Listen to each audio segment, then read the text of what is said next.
Back in 1995, an event unfolded that would become one of India's biggest, most baffling, unsolved cases. It's a story packed with spies, secret deals, and it all starts with something truly unbelievable. Weapons literally falling from the sky. So let's just start with the central question, because it's a wild one. How on earth did 4 tons of military-grade weapons just drop out of the sky over a remote Indian village? I mean, just imagine waking up one morning and finding your fields littered with crates of assault rifles.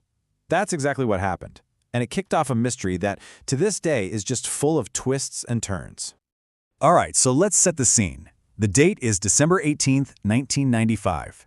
We're in Purulia, a pretty remote district in West Bengal, India. What the local villagers stumbled upon that morning was, well, it was anything but ordinary.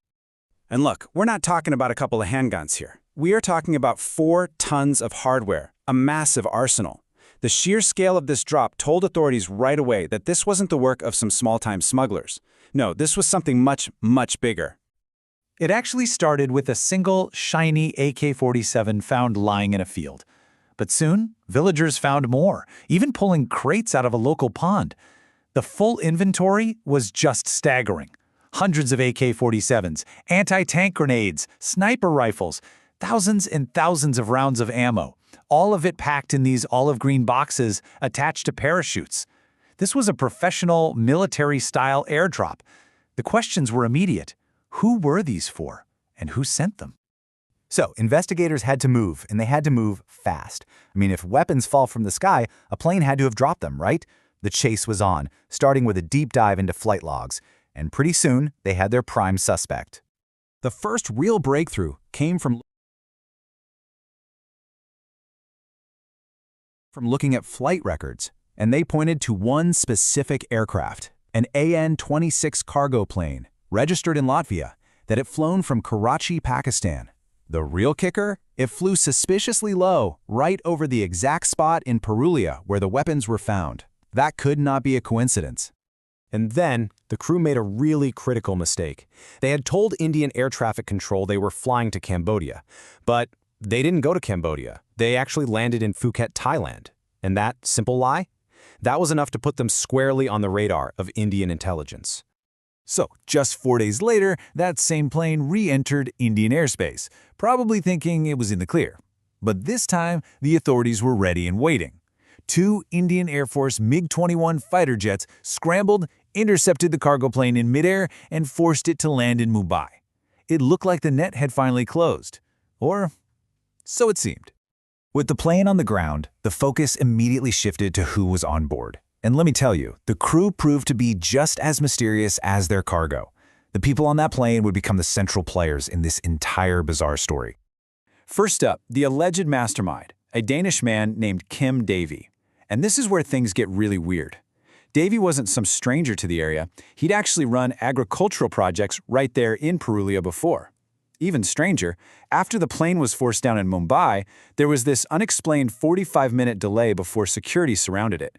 In that little window, Davy apparently just grabbed some papers, walked off the plane, and vanished. Then you've got Peter Bleach, a British citizen.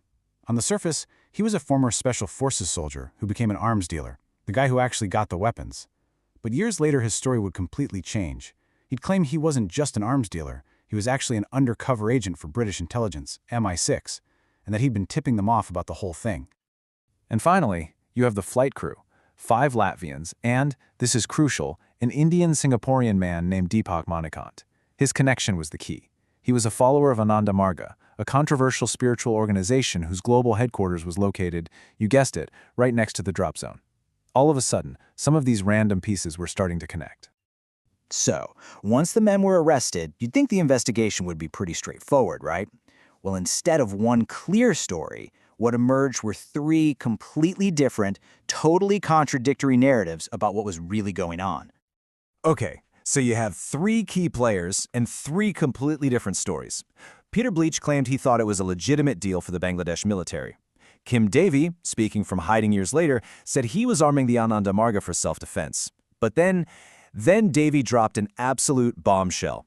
He accused India's own central government and its intelligence agency, RAW, of secretly orchestrating the whole plot themselves to destabilize a rival state government. Of course, the Indian government's top investigators, the CBI, flatly denied Davy's claims. Their official position was simple.